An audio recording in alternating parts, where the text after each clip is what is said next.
prior season when it was his goal that took us to the Champions League. And, other than the 3-1 win a couple of years ago, City have just pretty much owned us. And, they've done the double over us again this season.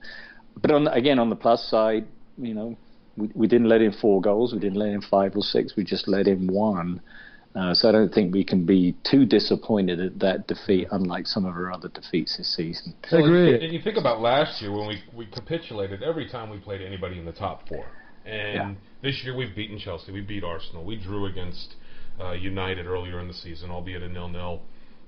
And we deserved a lot more out of this match. We really did. We deserved at least a draw. Everybody would have been content with that. We deserved a win. We had every opportunity, and it's these missed chances over and over again. It's final third quality. Eriksen, for me, was... I'm not going to say he was poor. He was ineffective. Again, it's like if he doesn't have somebody else to feed off of, he can't create anything on his own half the time, or more.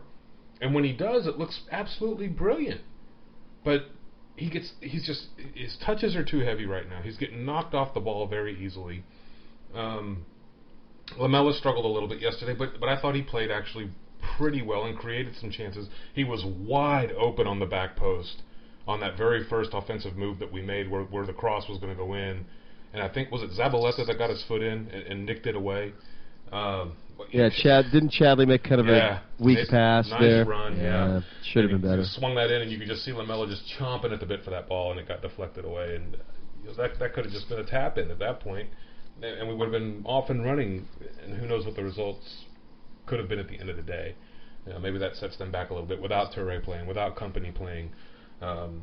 They were ripe for the picking, and we didn't. Yeah, but they that's were. Typical. That defines our season, and we can finally. Can we officially and finally forget about the whole top 4 thing now? Yes, I think statistically, I think it's almost impossible. We could have. Well, it's not impossible. United has to lose United has to lose all 3 of their matches. Right. Essentially, so it's improbable, and you know what? We really should have stopped thinking about it a couple of weeks ago. I think Burnley and Villa with the catalyst of that dream ending, and then it was really just clutching at straws. And here's what it's. Oh, I was going to say here's what would need to happen. I think United has to lose all 3. Liverpool's got to lose against Chelsea. We have to win out. That's the only way. This is like that team that's like 6 and 7 in the NFL, and they have to win out, and 3 teams have to tie on the last week of the season, which never happens in the NFL. It's like once in a blue moon, and it's basically 99% odds that you're not going to advance in that.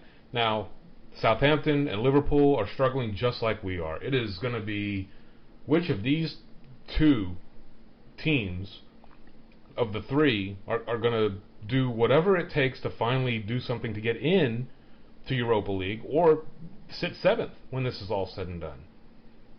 They all 3 of them look equally inept at times, and all 3 of them look equally brilliant at times. You may as well just give them all a stick and you'll let them beat on each other and see who the last one standing is. That's what you got to include us in that mix. That's what I'm saying. It's Liverpool, Southampton, and us. Yeah, and United, because they've lost 2 on the bounce too. But they're still going to get top 4. Yeah, I mean, I said we get 7th all along. That's still not out of the question. It's really Southampton. I mean, Southampton has the easiest of the 3 final fixtures, I believe. They don't really play anybody too difficult. Who have we got? We got Stoke, Everton, Stoke, Hull, and Everton the last day, and then Everton's away. Everton's somewhat in form. I mean, Southampton, 6th place is the only place that does guarantee Europe. And from an organization standpoint, they certainly want that far more than we do. I'm indifferent about it. I'd like to get it, and I just leave it up to the team and sort of put it in their hands. But I'm not going to be heartbroken if we don't get it. Because that means we play absolute. Well, I'm going to say it, absolute pony. These 2 games that I'm going to be over there. I'm not going to put up with that. They're going to have a pitch invasion. I don't want them to do that. I mean, I want us to win out, and I want us to be in Europe. But if it's not meant to be, it's not meant to be. But I'll say this. I don't know, how many times did you guys watch the game? Did you watch it more than once, or? I barely remember the first time, and watch it again. It's worth going back and watching again. We played we played, dare I say it, very well. We did. I mean, with the exception, we had 19 chances, more than any other team in the league this year, or excuse me, this weekend. But if you really name one player that had a truly terrible game, there's not one. There's some guys that didn't play as well as others, but nobody was a disaster. Our probably two worst players in terms of effectiveness were Chadley, Eriksson. Agreed. I mean, even Fazio had a good game. Fazio didn't play badly. The defenders were good. Jan had a good game. Dyer was great. Danny Rose was terrific. Yeah, oh I was so glad he was back in the team. He was fabulous. You've got to go back and watch this tackle that he puts on Zabaleta. Oh yeah, I remember that. And then the tackle he puts on Milner, on his battle with Milner all game long was terrific. And then he had the block shot that was gonna go in. And he put both knees together Danny and kicked it away. was a joy to watch this yesterday. He was terrific. So I was encouraged by it. We weren't intimidated. I mean, granted, as you said, Ken, I mean, they were for the taking. Mangala was definitely a liability, and if there was ever, and he has been all year for them. Yeah, he's pretty. He's. And I wanted him. Did you pick up on Joe Hart ripping him a new one? Oh, It's yeah. like he didn't want to hear him.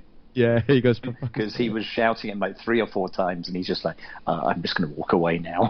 I was watching that with my 12-year-old, and he knew exactly what Joe Hart said. Yeah. But I mean, it's hard to, somebody, I think Frosticles on Twitter is like, did Lamela really play that well? And I said, well, when everybody else is just kind of meh, he looks good. But in fairness, I watched it again. And Lamela played really well. I mean, he really did. He was terrific defensively. He won so many balls. His energy was great, and he looked confident. He needs to be playing. I would love to be in the Britannia next week with Lamela on the right and Townsend on the left. I just want to see how it would work. Yeah, I'm right there with you. I really, we've said it a number of times that sometimes with Townsend, just force him to do instinctive, simple things, which is use the foot that God gave him to shoot. Which means Chadley will score, because every time I slate him a little bit, he goes out and proves me completely wrong. So I hope that happens, him and his magical top knot that he's wearing now on top of his head. You know how we sort of ragged on Chadley a little bit throughout the year for I know he's got 10 goals, I know he's got 5 assists, but what have the Ravens really done for us?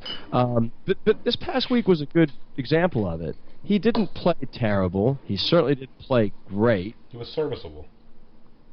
That's all. He was serviceable. That's all it was. Yeah.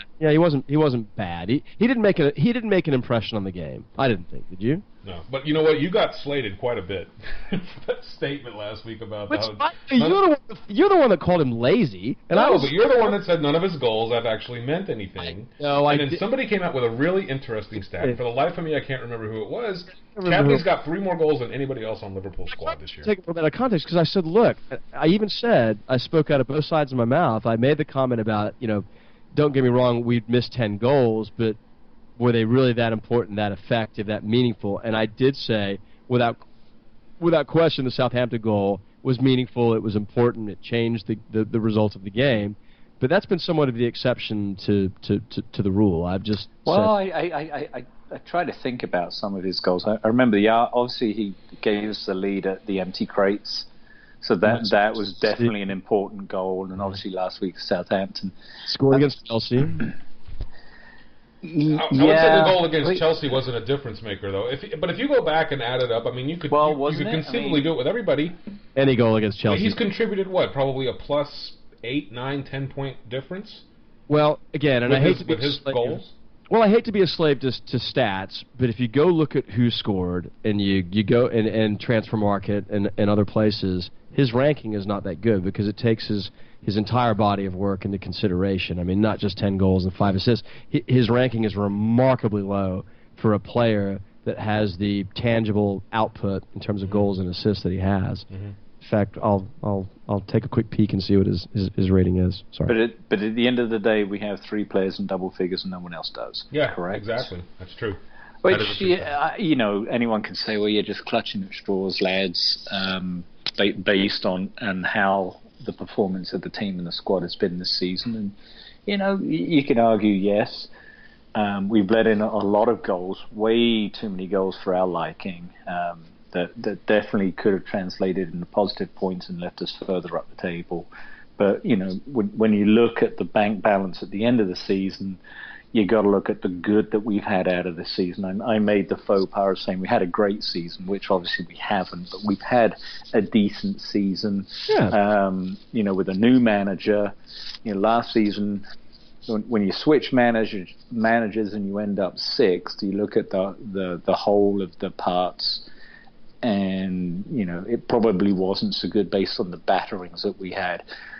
Have we been battered this season? I think losing 4-1 at City, 3-0 at United and Chelsea. Liverpool. Probably 3-0 at home to Liverpool. Those are the worst defeats this season. Yes. 3-goal losses. Last year, 6-0, 5-0. 5-1. It's getting better. It was brutal. It's getting better. But at the end of the day, we still let in too many goals. The clean sheets have been very rare. Larisa's had to stand on his head throughout many, many games to save our blushes even further. Mm-hmm. And that, to me, as I said last week, is the number one priority. And we'll talk about that when Sam does his... I'm going to give him the anorak this week, and he's going to do his analysis on the transfer needs. Let's go ahead and jump into that, because it's really interesting analysis. And for the listeners out there, Sam, along with a couple of the followers on Twitter, have really done a remarkable body of work putting together a lot of statistical analysis, transfer wheelings and dealings, money, players' worth versus players' value. Again, like I said, along with all the statistical analysis that goes along with these players, it's almost like, for the American fan, when you talk about sabermetrics in baseball, that's almost like what this has become on the football pitch. And so, without any further ado, I want to pass this over to Sam. I'm going to let him talk it completely. I have not had a chance to really dive into this because I was going to do it on the airplane over there, which I'm going to do. But Sam, take it away, man. I want to hear this. All right. Well, thank you for those kind words. I want this to be interactive, not just interactive between the three of us, but also interactive with our viewers. And I want to give some shout-outs to some guys that have already interacted with us and given us some feedback. But let me just take a quick step back. Of all the things we've said about Chadley, not one of us wants to sell him. Okay, so let's get that. We just think he could be better, and he more than likely will be better. And he's still sexy. He's really sexy. Oh, I can't wait till that hair grows out. But he's young too. I mean, he's 25 years old. So maybe it's an embarrassment of riches on our part that we've grumbled the way that we have. But nobody's claiming that we want to sell him. But it's just you look at his overall rating, and he's relatively weak. So here's the genesis of this project that I just embarked upon. Is that, look, none of us are experts, right? This is sort of common denominator with all of us, whether we host a podcast or whether we listen to one or we're on Twitter, is that we have a love and a passion for this club, and we have an opinion. And we mumble and we groan and we bitch about decisions that are made. And I mentioned that Twitter account, what is it, If You Were Levy, and I don't know who this, whether this guy or girl, whoever it is, but I found it to be intriguing. It really got me thinking. It's like, well, what would I do if I was Levy and if I was running this club? And I think we all think about it to varying degrees, and so I thought about it. I was like, okay, well, we've got some challenges and some issues ahead of us in this transfer window, and what should we do? And so what I decided to do was say, well, what do we have? What do we have? Who is potentially a sale candidate, and what do we need? And so what I did was I took our squad, what I would consider to be our squad players, and a handful of things that I identified. What was the original cost of that player? What we think is a reasonable assessment of transfer value. What would be our respective gain and loss, assuming that transfer value has a reasonable degree of certainty to it. I also want to look at weekly wages, because I think that becomes a stat that is important from an operating cash flow standpoint. I will say, though, that if there is one set of numbers that you could claim are dubious or certainly uncertifiable, it's wages. Believe it or not, they're not published anywhere. So you either have to go to public filings of the financials of ENIC, and that only reports a total number you really have to just kind of mine stories on players and go to independent, sort of unverifiable websites. So you can certainly question my weekly wages, which